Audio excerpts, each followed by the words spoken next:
নমস্কার বন্ধুরা, আজকের এই ভিডিওটিতে তোমাদের ডাব্লিউবিসিএস চ্যানেল যাবতীয় থেকে প্র্যাকটিস ক্লাস করাবো। এই চ্যানেলে তোমাদের 5000 বেশি প্রশ্ন উত্তর নিয়ে আলোচনা করব।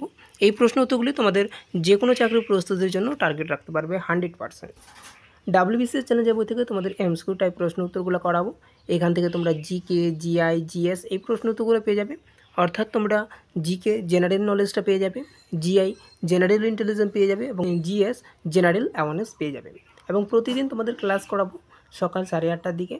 আর হচ্ছে যে কোনো চাকরির নোটিফিকেশন তোমরা কিন্তু এই চ্যানেল থেকে পেয়ে যাবে। তো চ্যানেলটাকে অবশ্যই সাবস্ক্রাইব করে রাখবে। তো চলো ভিডিওটি শুরু করা যায়। কম্পিউটার এবং কম্পিউটারের ইতিহাস থেকে তোমাদের আজকে জিকে টপিকটি তোমাদের করাবো। চলো, কম্পিউটার কি? দেখো, কম্পিউটার শব্দটি এসেছে এক গ্রিক শব্দ থেকে। ঠিক আছে, কোন শব্দ থেকে কম্পিউটার শব্দটির উৎপত্তি? সেটা হচ্ছে কম্পিউট থেকে কিন্তু কম্পিউটার শব্দটির উৎপত্তি। কম্পিউট শব্দের অর্থ কী? কম্পিউট শব্দের অর্থ হচ্ছে গণনা করা। ওকে, কম্পিউটার কী ধরনের যন্ত্র? দেখো, কম্পিউটার হচ্ছে ইলেকট্রনিক্স যন্ত্র। বর্তমান যুগকে বলা হয় তথ্য যুগ, বর্তমান সময়কে বলা হয় তথ্য প্রযুক্তি যুগ।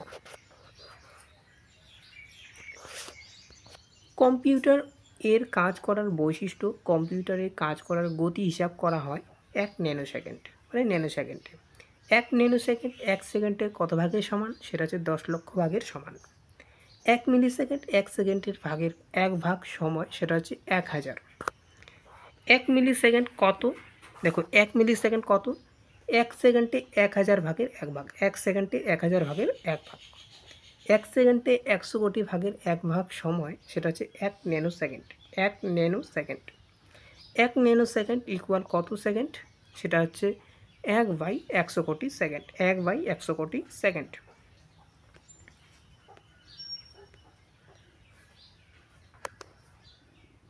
1 ন্যানোসেকেন্ড হলো 1 সেকেন্ডের কত ভাগ? সেটা হচ্ছে 100 কোটি ভাগের 1 ভাগ সময়।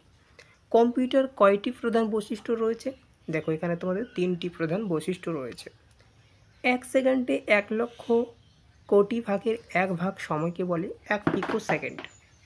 কম্পিউটারের ভুল ফলাফল প্রদর্শন করলে বুঝতে হবে ডাটা ইনপুট করায় ভুল হয়েছে।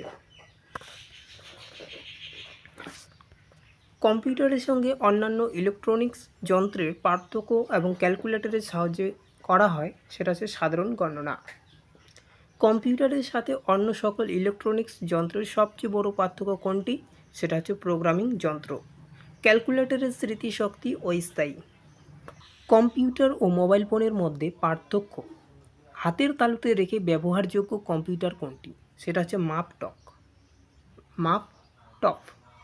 কম্পিউটার দিয়ে সর্বপ্রথম কোন কাজটি করানো হতো?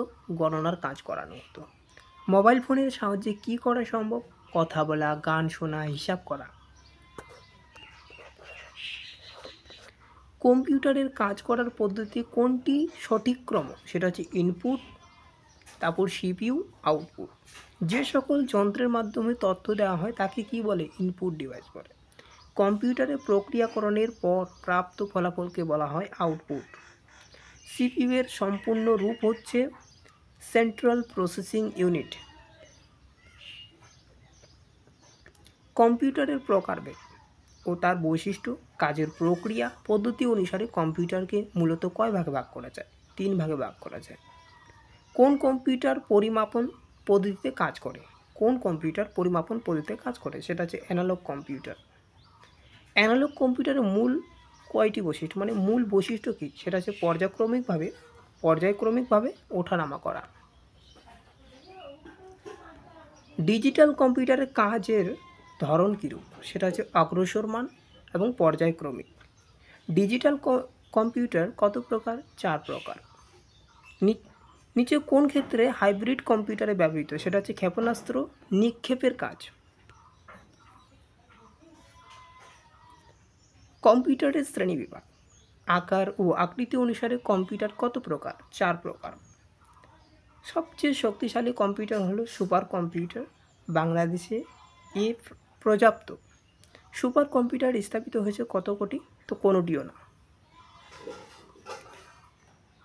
বাংলাদেশে 1964 সালে স্থাপিত IBM 1620 কম্পিউটারটি কোন প্রকারের কম্পিউটার? অথবা বাংলাদেশে প্রথম কম্পিউটারটি ছিল মেইন ফ্রেম। আমাদের দেশে প্রথম কম্পিউটার আসে কত সালে, অথবা কোন সালে বাংলাদেশে প্রথম কম্পিউটার স্থাপিত হয়? 1964 সালে। বাংলাদেশে স্থাপিত প্রথম কম্পিউটারের মডেল কী ছিল? সেটা হচ্ছে IBM 1620। 1964 সালে বাংলাদেশে প্রথম স্থাপিত IBM 1620 মডেলের কম্পিউটারের প্রোগ্রাম কে ছিলেন? সেটা হচ্ছে মোহাম্মদ হানিফউদ্দিন মিয়া। 1964 সালে বাংলাদেশে কোন কম্পিউটার স্থাপিত হয়েছিল? IBM 1620। IBM 1620 কম্পিউটারটি কত সালে বাংলাদেশে স্থাপন করা হয়? সেটা হচ্ছে 1964 সালে।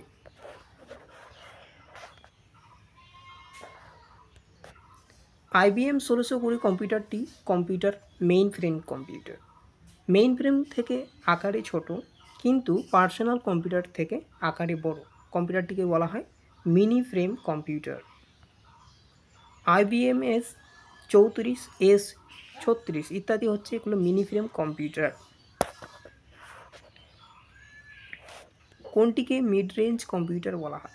মিনি ফ্রেম কম্পিউটারকে মিড রেঞ্জ কম্পিউটার বলা হয়। মাইক্রো শব্দের অর্থ হচ্ছে ক্ষুদ্র। পিসি এর অর্থ হচ্ছে পার্সোনাল কম্পিউটার। PDA কোন ধরনের কম্পিউটার? Micro computer. কম্পিউটারের সংগঠন এবং হার্ডওয়্যারের প্রধান অংশ কয়টি? সেটা হচ্ছে 3টি। কম্পিউটারের হার্ডওয়্যারকে প্রাথমিকভাবে কয় ভাগে ভাগ করা যায়? 3টি ভাগে ভাগ করা যায়। সফটওয়্যার মূলত অদৃশ্য শক্তি। কম্পিউটারের প্রাণ কয়টি? কোনটি?